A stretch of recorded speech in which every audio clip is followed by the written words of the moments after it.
Welcome pep for DOAO के तमाम students. आज की इस एक्सप्लेनर में हम फेडरल PPRA ऑर्डिनेंस 2002 का मुकम्मल तज्जिया करने जा रहे हैं। असल में ये कानून हमारे अवामी खजाने की शफाफियत का सबसे बड़ा मुहाफिज है। चलिए वक्त ज़ाया किए बिना सीधा इसके स्टैट्यूटरी फ्रेमवर्क में डाइव इन करते हैं। आज का हमारा एजेंडा 5 हिस्सों पर मुश्तमिल है। पहला, PPPR एस्टैब्लिशमेंट एंड मैंडेट। फिर हम देखेंगे की पब्लिक प्रोक्योरमेंट डेफिनिशंस। तीसरे नंबर पर PPP बोर्ड एंड मैनेजमेंट। चौथा हिस्सा होगा ग्रीवेंस रेजेसल एंड एग्जेम्पशंस का, और आखिर में हम ऑडिट एंड अकाउंटेबिलिटी को कवर करेंगे। शुरुआत करते हैं अपने पहले सेक्शन से, यानी PPRA एस्टैब्लिशमेंट एंड मैंडेट। देखते हैं कि आखिर इस इदारे का वजूद कैसे अमल में आया और इसका असल मकसद क्या है। ऑर्डिनेंस का सेक्शन 3 PPRA को एक ऑटोनमस कॉर्पोरेट बॉडी के तौर पर कयाम करता है।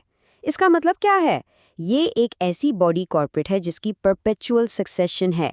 आसान अल्फाज में, हुकूमतें आती जाती रहती हैं, लेकिन ये इदारा कानूनी तौर पर एक मुस्तकिल वजूद रखता है और इसका हेडक्वार्टर इस्लामाबाद में है। अब आते हैं इसके कोर मैंडेट की तरफ, जो सेक्शन 5 में बयान किया गया है। एग्जाम पॉइंट ऑफ व्यू से ये 4 कैटेगरीज लिटरली फिंगर टिप्स पर होनी चाहिए। PPRA सिर्फ खरीदारी रेगुलेट नहीं करता, बल्कि इन 4 चीज़ों को डील करता है: procurement of goods, services, works और डिस्पोजल ऑफ पब्लिक एसेट्स। ये 4 टर्म्स पब्लिक प्रोक्योरमेंट के फ्रेमवर्क की एब्सोल्यूट फाउंडेशन है। आगे बढ़ते हैं अपने दूसरे सेक्शन की तरफ, की पब्लिक प्रोक्योरमेंट डेफिनिशंस। जब हम इन रूल्स की बात करते हैं तो सबसे पहला सवाल आता है कि ये कानून अप्लाई किस पर होता है, यानी प्रोक्योरिंग एजेंसी आखिर है कौन? फेडरल गवर्नमेंट की कोई भी मिनिस्ट्री, डिवीजन, डिपार्टमेंट या उनके ज़ेरे इंतज़ाम चलने वाली कोई भी कॉरपोरेशन। सिंपली पुट, विफाकी सतह पर जो भी इदारा अवामी मफाद में खरीदारी कर रहा है वो इस तारीफ के अंदर आएगा। तो इन इदारों के पास पैसा कहाँ से आता है? यहाँ आती है पब्लिक फंड की डेफिनेशन। इसमें 2 बहुत स्पेसिफिक टर्म्स शामिल हैं: फेडरल कंसोलिडेटेड फंड और public account of the federation. यही वो अवामी सरमाया है जिसे प्रोटेक्ट करने के लिए ये पूरा PPRA का निज़ाम खड़ा किया गया है। और यहाँ हमारी सबसे अहम, या यूं कह लें कि सबसे डेंजरस टर्म आती है, मिस प्रोक्योरमेंट। कोई भी ऐसी खरीदारी जो इस ऑर्डिनेंस, रूल्स, रेगुलेशंस या ऑफिशियल इंस्ट्रक्शंस के ज़रा सा भी खिलाफ हो, वो सीधा मिस प्रोक्योरमेंट कहलाती है। इस पूरे रेगुलेटरी फ्रेमवर्क को पढ़ने का अल्टीमेट गोल ही इसी एक चीज़ से बचना है। अब हम जंप करते हैं अपने तीसरे सेक्शन पर, PPRA बोर्ड एंड मैनेजमेंट। किसी भी इदारे को चलाने के लिए एक स्ट्रॉन्ग लीडरशिप चाहिए होती है। अगर हम PPRA बोर्ड को देखें तो फाइनेंस डिवीजन के सेक्रेटरी इसके चेयरमैन होते हैं। इसके अलावा इंडस्ट्रीज, डिफेंस प्रोडक्शन, पावर जैसे अहम वजारतों के सेक्रेटरीज और 3 प्राइवेट मेंबर्स भी इसका लाजमी हिस्सा हैं। जबकि PPRA के मैनेजिंग डायरेक्टर बोर्ड के मेंबर या सेक्रेटरी का किरदार अदा करते हैं। ये एक मुकम्मल और बैलेंस टीम है। बात करते हैं मैनेजिंग डायरेक्टर की। सेक्शन 8 के तहत उन्हें डे टू डे ऑपरेशंस चलाने के लिए बहुत सी डेलीगेटेड पावर्स दी जाती हैं। लेकिन एक बहुत बड़ा एक्सेप्शन है यहाँ। सेक्शन 20 के मुताबिक उन पर 3 स्ट्रिक्ट रिस्ट्रिक्शंस हैं। वो खुद ऑडिटेड अकाउंट्स मंजूर नहीं कर सकते, किसी को एग्जेम्पशन ग्रांट नहीं कर सकते और रेगुलेशंस मेक या रिपील नहीं कर सकते। ये सुप्रीम पावर्स सिर्फ बोर्ड के पास हैं। अब आते हैं अपने चौथे और बहुत ही इंटरेस्टिंग सेक्शन पर, ग्रीवेंस रेड्रेसल एंड एग्जेम्पशंस।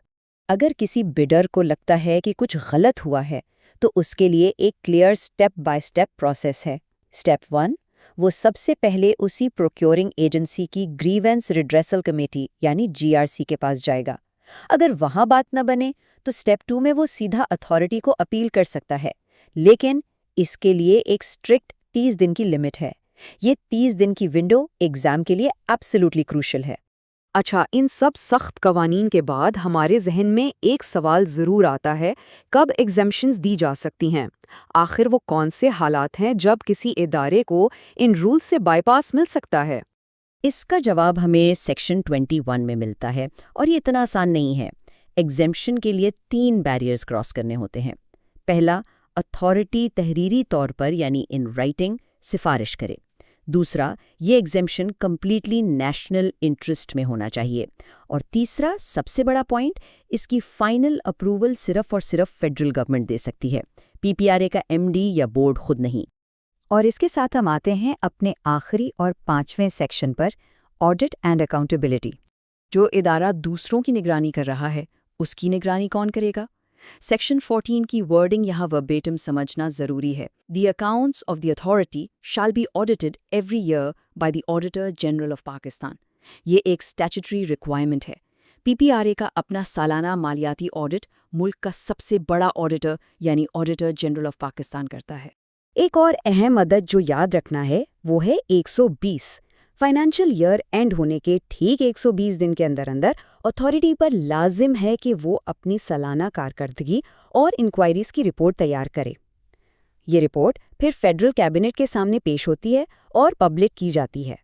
ये 120 दिन का स्ट्रिक्ट टाइमलाइन अकाउंटेबिलिटी को इंश्योर करता है। तो आखिर में सोचने की बात यह है, एज फ्यूचर फाइनेंस प्रोफेशनल्स हम इस कानूनी ढांचे को अमली फील्ड में कैसे अप्लाई करेंगे ताकि ज़ीरो मिसप्रोक्योरमेंट हो और पब्लिक मनी की ट्रू वैल्यू फॉर मनी हासिल हो सके। असल मकसद सिर्फ इम्तिहान पास करना नहीं, बल्कि सिस्टम को ट्रांसपेरेंट बनाना है। आज के इस एक्सप्लेनर को यहीं पर मुकम्मल करते हैं। सोचते रहिए और सीखते रहिए।